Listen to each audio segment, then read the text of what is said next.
Hey guys, welcome to today's video. Today we're going to be looking at 5 of the greatest British commando missions of World War II. Starting at number 5, we have Operation Claymore, 3rd of March 1941. The Lofoten Islands were home to several German glycerine factories that supported the manufacturing of weapons for the Third Reich. To put an end to this armament production, 500 men from number 3 and number 4 Commando were sent to destroy the plants.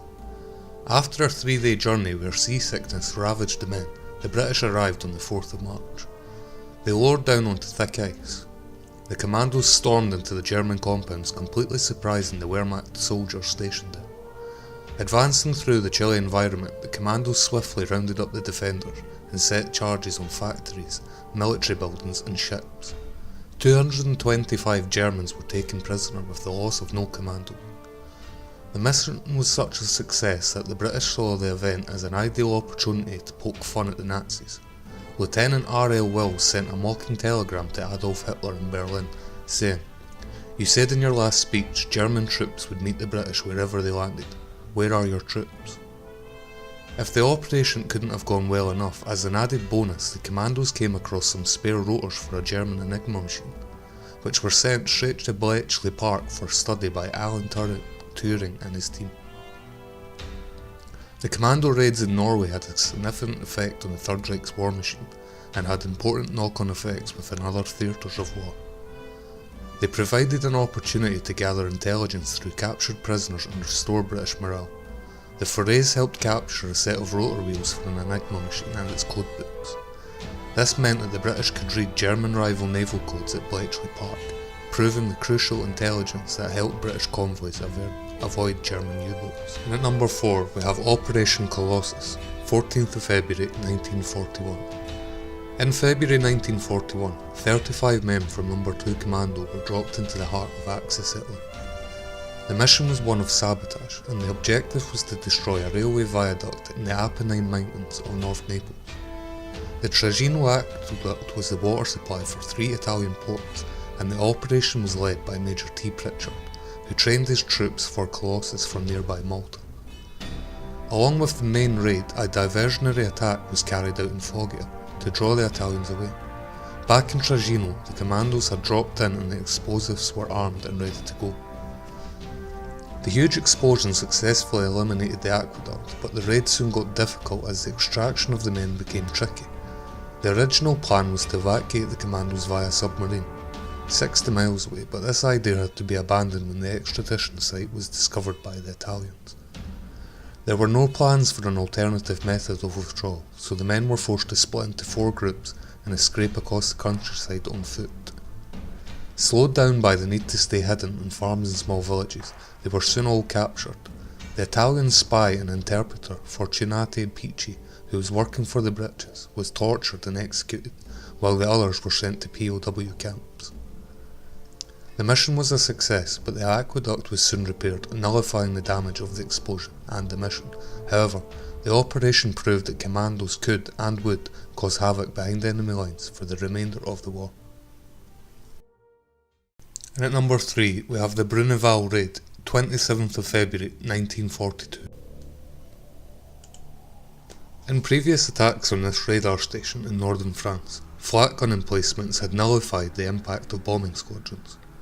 The Germans boasted highly advanced radar systems that repeatedly helped knock the RAF out of the sky. As a result, the commandos from C Company 2nd Battalion 1st Airborne Division were sent on a mission that would be known as Operation Bating, or simply the Bruneval Raid. Led by Major John C. Frost, the company was tasked with the destruction of a house on the cliffs of Bruneval. Seemingly inconspicuous, it was actually being used as an important radio and signal location for the Germans that acted as an early warning system of approaching Allied ships and planes. To avoid the machine gun posts and barbed wire fences, C Company was dropped at a fair distance behind the house, before advancing closer. Using their expert infiltration skills, the commandos clinically took care of business as they killed every occupant of the house. The next part of the operation was to destroy the radio. As this was being done, German fire came from a neighbouring farmhouse. 12 of the company dealt with the attackers, and after the dismantling of the machinery was complete, it was time for extraction. At first, no contact could be made with the Royal Navy, as the relief vessels had been nearly spotted by the Kriegsmarine. Finally, the boats arrived under a hail of German machine gun fire and the commandos escaped to safety, their mission complete. A day later, a lone hurricane flew over the area undetected. Operation Bitting had been a success. Moving on to number 2, we have Operation Frankton, which took place between the 7th and 12th of December 1942. One of the most unusual missions of the war, Operation Frankton is remembered for helping maintain the Allied blockade between Japan and Germany.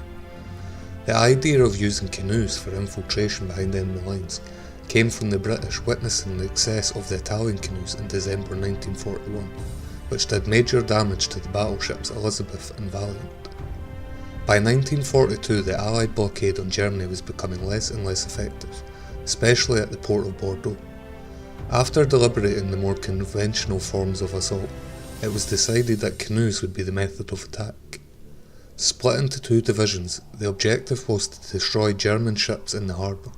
After a series of faults, only the canoes Catfish and Crayfish managed to make it to Bordeaux. While taking cover in some vegetation, the 4 men were discovered, but managed to convince the civilians that remaining silent would be the best course of action. The 2 canoes pressed on for days, and eventually made it to their target on the night of 10th of December. Making their way into the docks, the fuses on the limpets were set. On the night, more mines were attached to the cargo ships and patrol boats, as 5 ships and the harbour itself were badly damaged. At one point, Catfish was spotted by a sentry, but its camouflage saved the day as the soldier turned away again. Their work done, the canoes were scuttled and the crew made a hasty escape to safety of the Spanish border. The success of Operation Frankton is credited with helping to shorten the war.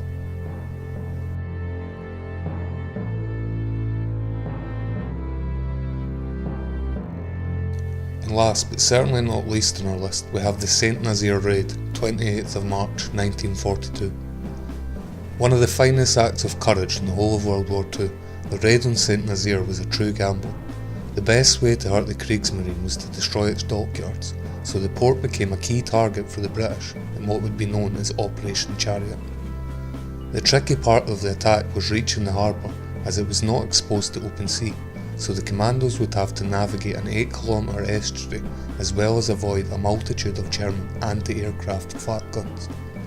Even worse, they could not use the tactic of blanket bombing due to the high number of civilians in the surrounding area, and naval support was tricky due to the narrow estuary.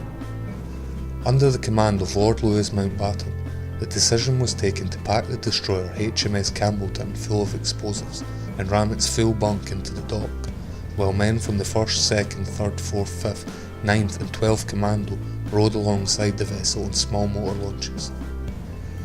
Despite having the cover of night and taking a variety of precautionary measures, the Germans were alerted, meaning only a few of the motor launches made it to the docks. Once ashore, the commandos and demolition squads rushed into the submarine pens to arm explosives. The main objectives were to completely destroy the 2 caissons of the Normandy dockyard, demolish as many of the dockyard facilities as possible, and break down the lock gates.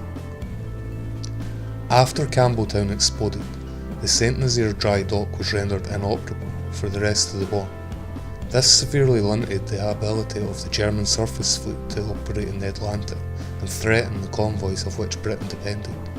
Because of the raid, the German Navy never sent one of their best ships, the Tirpitz, into the Atlantic, for fear that if it needed repairs, it would have to return to German waters via the English Channel, where the Royal Navy Home Fleet could threaten it. Instead, the Tirpitz remained in the Norwegian waters until the RAF destroyed it on the 12th of November 1944. The raid also accelerated German plans for the Atlantic Wall. Ports in particular were increasingly fortified to prevent a repeat attack, and by June 1942 the Germans began using concrete to fortify gun emplacements and bunkers. While this event diverted resources away from the German theatres of war, it would also make any future landing in Europe more difficult for the Allies. Anyways guys, that's the end of today's video. I hope you enjoyed, and big respect to all the guys that took place in these missions. I'll catch you in the next video.